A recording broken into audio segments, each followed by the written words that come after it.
Muhammad.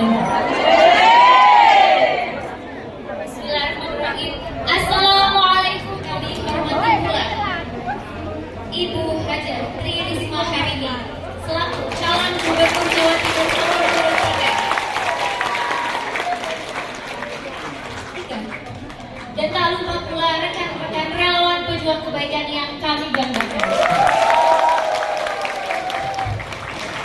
Kalau ada orang belum percaya apa yang sudah dilakukan Bu Risma, suruh berangkat ke Surabaya. Kalau nggak ada sangunya berangkat ke Surabaya, ngomong ke Mufti Anangge.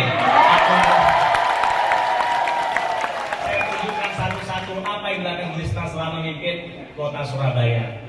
Karena sangat bersemangat untuk bagaimana Bu Risma menang.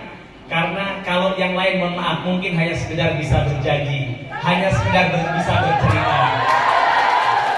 Bu Risma ini sudah 10 tahun jadi wali kota Surabaya, dan saya tidak mau cerita apa buktinya. Kalau mau tahu buktinya, berangkat ke Surabaya. Allah, kami lahir batin pengen Bu Risma resi-resi di Jawa Timur. Assalamualaikum warahmatullahi wabarakatuh. Sudah pernah turun tapi tidak langsung. Saat itu ada keluhan, pengaduan dari teman-teman PDI soal banjir di Pasuruan ini. Saat saya dulu Surabaya banjir, semua ngomong ini gak mungkin bisa. Tapi saya coba, saya kerjakan sedikit demi sedikit. Alhamdulillah sekarang sudah gak banjir. Ya. Yang kedua, saat ngomong, jadi gini, saat ngomong ada yang namanya kemiskinan struktural. Kemiskinan struktural itu mbahnya dulu miskin, ibunya miskin, anaknya juga miskin, cucunya miskin. Nah, saya tidak percaya itu. Saya sampaikan kalau itu begitu berarti Allah tidak adil. Padahal Allah itu adil. Maka saya coba membuat saat itu program ibu-ibu semuanya. Karena saat itu saya lihat data yang miskin ini suaminya sudah bekerja, ada yang tukang beca, ada yang buruh, ada yang macam-macam. Nah, kemudian saya, berarti harus menghidupkan mesin yang kedua. Akhirnya salatnya ibu-ibu, dari ibu-ibu rumah tangga biasa, nggak bisa kayak, cuman saya prinsip bahwa ibu-ibu nggak boleh kerja meninggalkan rumah, itu prinsip saya. Karena supaya tidak ada pertentangan dengan keluarga. Dan ternyata apa yang terjadi 5 tahun kemudian, saat tahun pertama saya menang di balai kota, itu pada datang ada yang naik sepeda motor, ada yang naik bemo, ada yang naik angkot. Nah, tiba-tiba 5 tahun kemudian karena saya harus turun, saya harus nyalonkan yang kedua, saya undang mereka ke balai kota untuk pameran. Yang terjadi banyak mobil di balai kota. Saya sampaikan ke Bu Bibi, kabar umum saya, dia ikut saya bawa ke Surabaya, sekarang ikut lagi di Surabaya. Bu Bibi, tolong itu mobilnya struktural. Ini mungkin itu punya orang-orang senam, karena minggu pagi biasanya banyak yang senam. Tolong diminta keluar karena ada pahlawan ekonomi. Ternyata Bu turun terus naik lagi ke saya, Bu itu mobilnya ibu-ibu pahlawan ekonomi. Jadi sudah pada bawa mobil.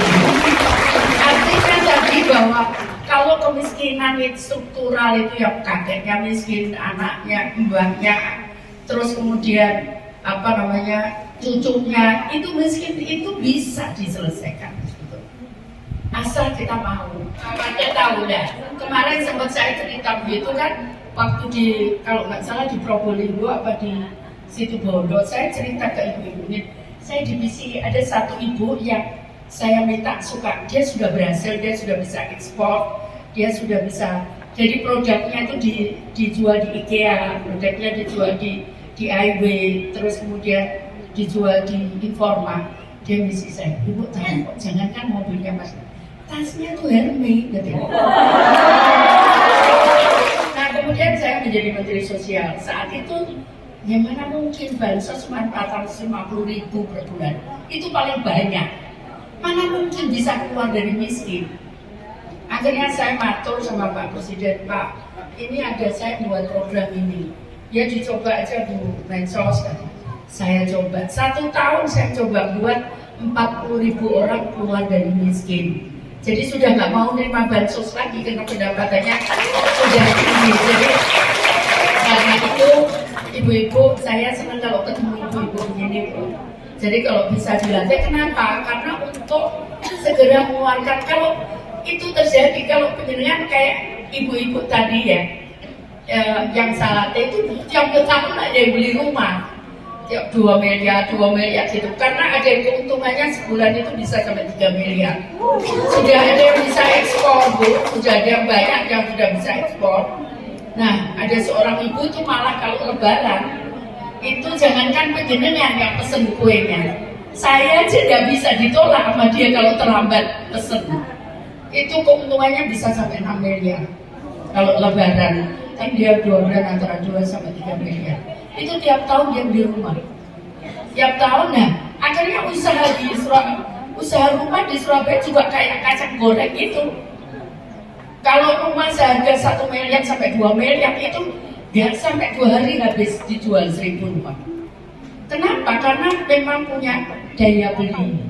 Ngaten ya Bapak Ibu-ibu. Jadi kalau nanti bisa saya kerjasama dengan Bapak Wajah, ibu-ibu bisa saya latih. Setelah itu kita ajari bagaimana berjualan dan sebagainya supaya nanti bisa keluar dari kemiskinan, ya toh.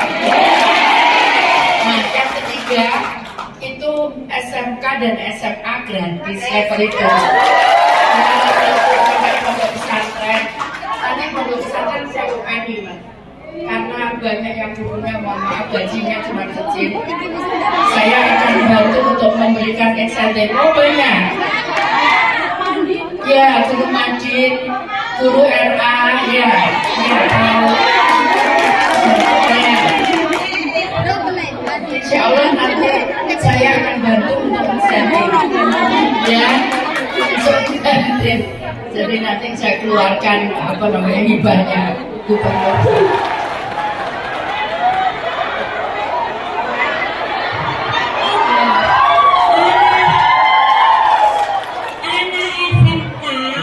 Biasanya tuh Bu, kalau yang dari kabupaten ke kota, anak SMK, SMA itu tetap bayar. Di negeri itu yang negeri. Kami minta kalau nanti Bu Risma jadi gubernur, untuk yang kabupaten, kalau sekolah di kota itu juga gratis, tidak kota kok yang gratis.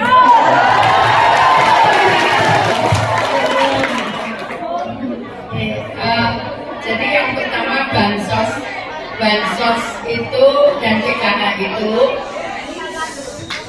dibiayai oleh pemerintah pusat. Bukan punya Pak RT Bu ya. Bansos punya pemerintah, bukan punya Pak RT Pak RW. Bukan di tempat saya, nggak ngikuti.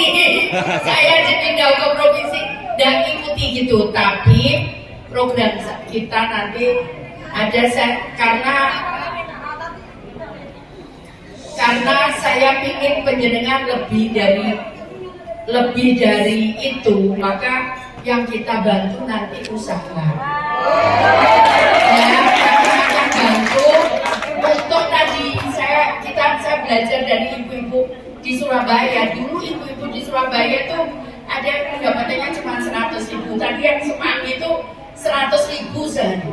Sekarang pendapatannya 25 juta per hari.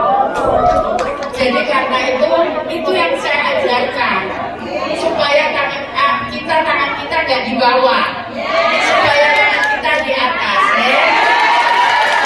Nanti saya akan bantu untuk usahanya. Misalkan pengen saya pengen jahit, saya akan bantu mesin jahit dan usahanya. Tapi bukan uang bentuknya. Ya karena kalau uang suka habis. Ya, jadi nanti kalau misalkan mau jualan makanan, ibu saya bantu peralatan untuk kompor, gas, kemudian kebutuhan misalkan soto ya, daging, apanya semuanya lengkap, tapi bukan uang. Ya, karena kalau uang nanti jadi macam-macam ya. Ya itu. Nah, jadi itu yang kita bantu sama untuk lansia. usia miskin itu saya tambah, kemudian anak yatim dan orang cacat itu yang kita bantu. Nanti bisa ditunjuk untuk keluarga Popmas miskin untuk membantu memberikan makanan itu. Seperti itu, karena di agama itu saya diwajibkan. Jadi ini saya terjebakkan ke program karena fakir miskin dan anak-anak telantar itu dipelihara oleh negara.